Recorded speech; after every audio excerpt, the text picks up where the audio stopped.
Je m'appelle Djamel Bousseta, j'ai 25 ans, j'étais ancien CRS. Je suis rentré dans la police en septembre 2003, j'étais cadet de la police.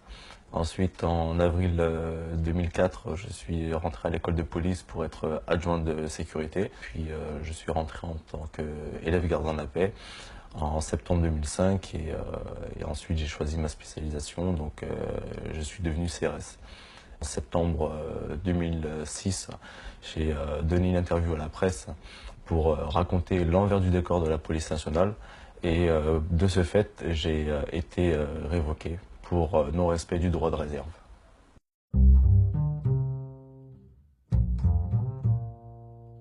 Dans le commissariat, personne ne se désolidarise parce qu'après ça deviendra intenable pour les fonctionnaires.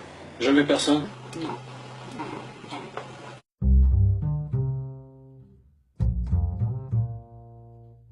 Toute personne appréhendée et placée sous la responsabilité et la protection de la police, elle ne doit subir de la part des fonctionnaires de police ou de tiers aucune violence ni aucun traitement inhumain ou dégradant. Ça, c'est quelque chose qui n'est pas respecté par certains fonctionnaires. D'autre part, le fonctionnaire de police qui serait témoin d'agissements prohibés par le présent article engage sa responsabilité disciplinaire s'il n'entreprend rien pour les faire cesser ou néglige de les porter à la connaissance de l'autorité compétente. Ça, c'est une phrase qui m'a toujours fait rire. Puisque si on a le malheur de balancer un collègue qui a frappé un garde à vue, qui s'est mal comporté vis-à-vis d'un citoyen, bah franchement, on est mis au placard direct. On est le vilain petit canard, on est la poucave de la police, la balance de la police, et ça, c'est pas bon. C'est-à-dire qu'on se retrouve à l'écart d'une brigade, et voilà. Donc, dans la police, faut pas balancer. Un collègue qui frappe quelqu'un, non, non, non. Si tu veux faire une carrière tranquille pendant 35 ans, 40 ans, tu fais ton boulot, c'est comme les trois singes, t'as rien vu, t'as rien entendu, basta, ça s'arrête là. L'été d'hiver, c'est passé vraiment dans les manifestations nombreuses, une gifle, mais il y a plus loin d'une gifle, il y a beaucoup de ça. Les jeunes s'entraînent, les anciens leur montrent comment faire, la gifle qui part bien, qui laisse pas de traces, qui n'est pas vraiment violente, mais qui est humiliante, qui est une volonté d'humilier plus que de marquer ou faire mal. Et ça, c'est pas sanctionné? Non, ça, non, c'est pas sanctionné, la gifle, c'est pas sanctionné. Non, parce qu'au moment, on serait tout sanctionné, quoi.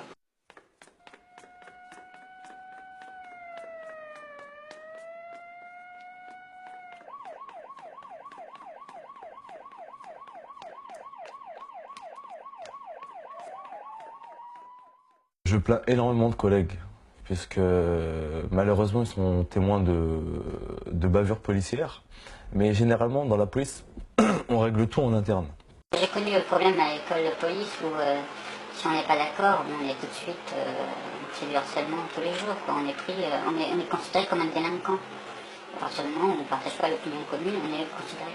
Et c'est assez marrant parce que les brigadiers chefs qui ne sont pas non plus des intellectuels, ils ont des réactions de films policiers catégorie B, quoi. On va fouiller dans votre passé, on va vous faire craquer, on va... Voilà, quoi. Des menaces, oui, menaces, intimidation. Les écoles de police, c'est pas non plus des lieux très démocratiques. Moi j'ai été victime de bavures policières lorsque j'étais jeune, lors d'un contrôle d'identité. Donc on était en bas de mon hall, juste à côté d'ici. Et donc le contrôle d'identité se passe super bien. Et là il y a un collègue de là-bas qui dit à son autre collègue viens leur faire un coup de Auschwitz. Moi je savais pas ce que c'était à l'époque. On nous demande de nous rassembler dans un coin du hall. Et là on commence à nous gazer. Et eux étaient pliés de rire. C'est vrai qu'il y avait des coups de matraque qui se perdaient, il y avait ce coup de gazeuse qui s'est perdu. Et à la suite de ça, j'ai su que c'était un camp de concentration. Donc là, j'ai pris conscience de cet acte.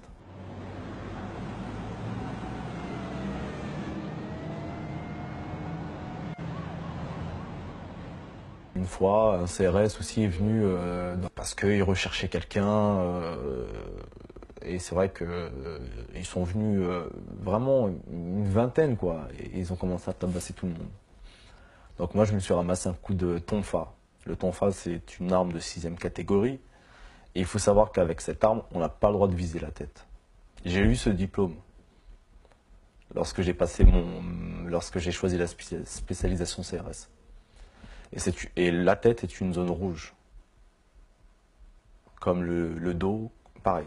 Donc je me suis ramassé ce coup de matraque dans la tronche et c'était en 99.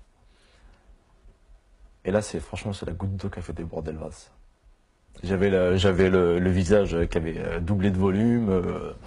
Lorsque je voulais déposer plainte au commissariat avec ma mère, limite le mec me dit bah écoute Coco, je pense que tu l'as bien cherché. Voilà quoi. Donc c'est vrai que ça m'a énervé et puis j'ai bien réfléchi. J'ai fait bah un jour je vais être comme eux. Un jour je serai policier.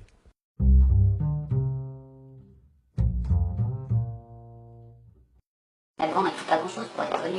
Ou même, il suffit d'avoir été contrôlé 2-3 fois si on n'a pas eu, quoi, donc on est connu. Quoi. Je veux dire, même si on est fiché nulle part, on est connu. Il suffit que vous ayez une casquette glissée un peu en arrière sur la tête, un jogging, et vous êtes forcément suspect. Énormément d'abus de pouvoir au sein de la police nationale. Bon, par exemple, toi, tu m'as rien fait, hein. Mais si je décide de te coller un outrage ou une rébellion, c'est ma parole contre la tienne. Et a priori, si t'es policier... Bah, je gagne. Je gagne. T'as pas de témoin, t'as rien. Tu m'as insulté, je dis voilà, elle m'a insulté de ça. Ou elle s'est rebellée, outrage et rébellion. Je sais que t'as du fric, je sais que tu travailles, donc je vais arrondir mes fins de mois comme ça, tout simplement. Ça coûte combien à peu près Outrage et rébellion, c'est 7500 € d'amende et 6 mois d'emprisonnement ferme. C'est devenu une tradition, l'outrage, dans le sens où on sait qu'on va gagner de l'argent. Quelques-uns multiplient les outrages pour gagner un peu d'argent. Le problème des gardiens, c'est subtil, c'est de trouver la personne solvable. C'est pas de chance, c'est qu'un outrage sur quelqu'un qui n'est pas solvable. Certains sont spécialistes de l'outrage. J'ai vu des gens qui poussaient, j'ai vu des fonctionnaires qui poussaient des jeunes à bout, en leur mettant des amendes à répétition, jusqu'à ce que le permis à points soit supprimé. Donc la personne, forcément, des fois, elle s'énerve un peu. Il ne faut pas qu'elle s'énerve, puisque là, on est dans le système où on ne dira pas s'énerver parce que le fonctionnaire a relevé son machin. On dira, voilà, il est bien connu, il a eu plusieurs contraventions, il s'est énervé, puis c'est pour ça, en fait, on inverse un peu les rôles, quoi. La logique est un peu inversée. Une anecdote, une fois, une collègue qui voulait coller un outrage à un pauvre monsieur. Le monsieur, vraiment très BCBG, bon chez bonjour, lui a dit simplement vous êtes une petite sotte, parce que la collègue lui avait mal parlé, hein. Je le reconnais, donc le monsieur s'est un petit peu énervé, mais bon, sotte, c'est pas un gros mot, quoi, on va dire, hein. C'est vraiment mesquin, quoi, c'est bas. Et donc, arrivé au commissariat, la collègue a fait une procédure. Oui, il m'insultait de sale pute et de salope. Entre sotte et sale pute et salope, il y a une grande différence. Moi, j'étais témoin des faits. Moi, je refuse de signer ta procédure, hein. Il y a des spécialistes de ça, c'est-à-dire que, on va dire par mois, peut-être qu'ils arrivent à coller 2 outrages et rébellions dans le mois. C'est toujours ça de prix. Mais ils font quand même attention maintenant, parce que les procureurs de la République en ont un petit peu marre de toujours voir les mêmes personnes, les mêmes collègues coller des outrages et rébellions. Donc à un moment donné, le proc il se dit il y a un petit problème quelque part. Mais c'est vrai que généralement, ils s'arrangent à coller de temps en temps un petit outrage. La rébellion, c'est un outrage qui a mal terminé souvent, hein, quand même. C'est aussi à cautionner les blessures qui sont faites sur quelqu'un qui a mal pris qui était interpellé un peu brutalement. S'il est blessé, c'est le système juridique qui veut ça, en fait. S'il est blessé, il faut se protéger, donc on porte plainte contre la personne pour justifier les blessures. Donc outrage, rébellion, ça donne justification à la blessure a posteriori.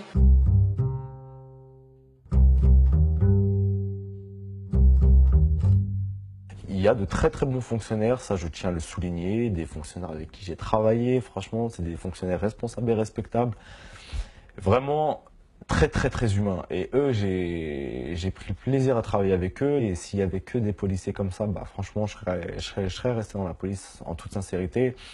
Mais il y a beaucoup de personnes qui, dès qu'ils ont un uniforme, bah, voilà, on les reconnaît plus. Hein. Moi, j'avais des collègues que je côtoyais en civil et quand ils avaient un uniforme, c'était pas les mêmes. Hein. Un mauvais fonctionnaire, j'en ai connu un, moi, qui était suspendu, enfin, pour violence, pour tout ça, et il reste à être au contact du public, personne ne veut de lui, dans le sens où il est très bien noté, très très bien noté, même si il a une carrière qui est marquée par comment dire, des excès de pouvoir, des abus et des violences.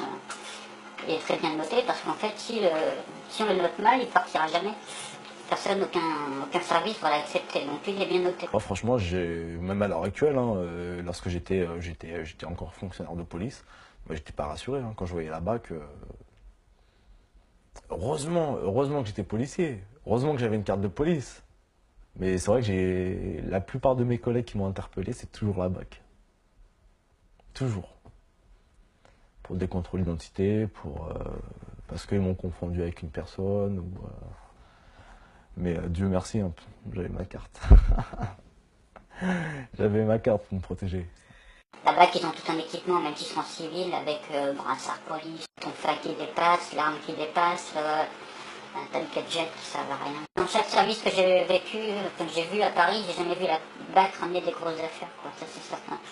La BAC, bon, ça fait peur, ça fait rêver les gamins, ça fait peur aux grands citoyens. Il y a quelques années, il était créé un service comme ça qui sert à rien, où ils étaient habillés l'UMIC qui tourne dans Paris, autour des bâtiments officiels.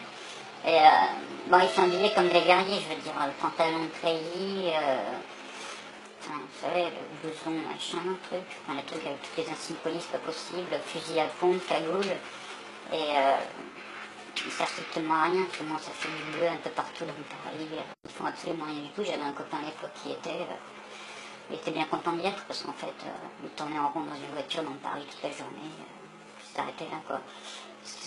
Il n'obligait pas à faire de procédure, il ne recherchait pas non plus des délinquants, bon, il relevait 2-3 contraventions par jour, mais bon, c'était présenté comme un service d'élite, quoi. Franchement, il y avait pas mal de collègues qui traitaient vraiment des petites infractions. Mais quand on les appelait, quand il y avait une grosse... quand ça partait en sucette dans des cités, ah non, on n'y va pas, on va se faire caillasser, ah non, j'ai peur.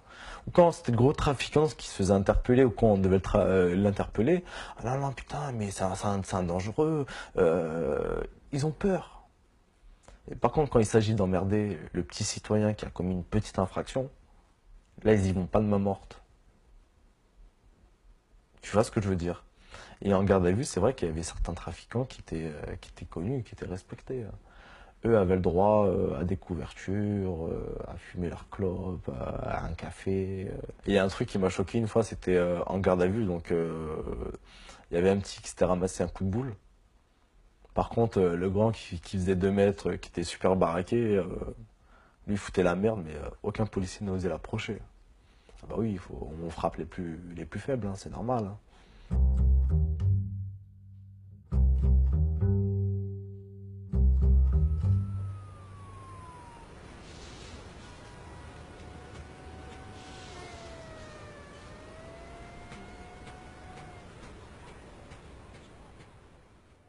On est rentré dans une politique de répression, c'est faire du chiffre, faire du chiffre, faire du chiffre. Généralement, c'est vrai que on faisait beaucoup de chiffres pour de petits délits. Donc, comme je te disais, pour le vol à l'étalage, pour non-présentation du permis de conduire, faire beaucoup de timbrement, donc de PV, faire beaucoup d'interpellations, remplir les cellules de garde à vue. Il y avait des petits concours à la fin de la journée qui mettaient le plus de timbre-amende. Ah bah moi aujourd'hui j'ai fait rentrer 1500 € aux caisses de l'État. Ah bah t'as fait combien aujourd'hui?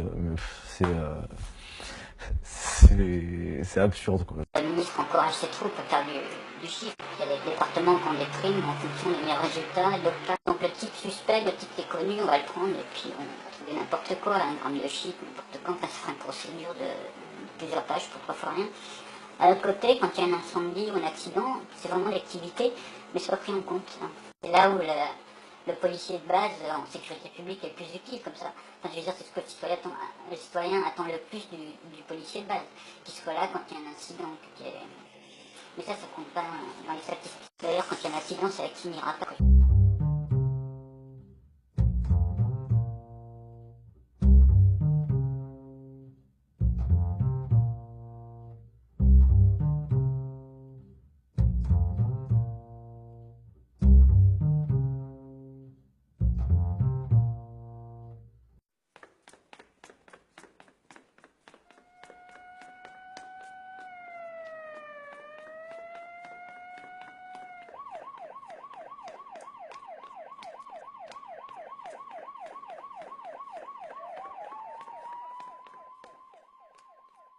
Le fonctionnaire de la police nationale est loyal envers les institutions républicaines, il est intégré et impartial.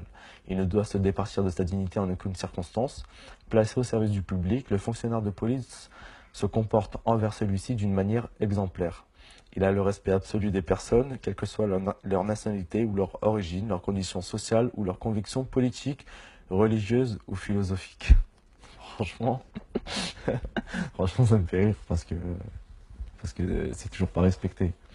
C'est toujours pas respecté parce que les contrôles d'identité, moi j'ai reçu l'ordre d'une lieutenant de police qui m'a demandé, qui a demandé au groupe de contrôler uniquement des NA, donc des Nord-Africains et des Noirs. Quand j'étais policier, c'est vrai que je m'habille souvent en jogging basket, un petit peu, on va dire un petit peu racaille. Je me faisais interpeller par mes collègues. Donc c'est vrai que des fois je laissais parler, je laissais parler, et dès que je commençais que ça allait partir en sucette, le mec il me respectait pas. Donc généralement je leur disais voilà c'est comme ça qu'on vous a appris à parler à l'ENP. L'ENP c'est École nationale de police. Et donc c'est des abréviations que personne ne connaît, donc généralement je jouais là-dessus. Et là on me dit vous êtes qui? Je sais pas, je suis fonctionnaire de police aussi. Ah bah fallait le dire. Ben non, j'ai pas à te dire que je suis fonctionnaire de police, tu dois respecter tout le monde. Moi, tu viens pas, tu me dis pas, mets tes mains contre le mur, je suis pas ton chien, on n'a pas levé les cochons ensemble. Donc tu vas me parler autrement, tu vas te calmer, tu vas baisser d'un ton, et, et là, ça va se passer autrement. Là, malheureusement, si on est noir ou si on est arabe, on a 3 fois plus de chances, ou 4 fois plus de chances, ou 10 fois plus de chances de se faire interpeller par la police. Faut voir faut voir la réalité en face.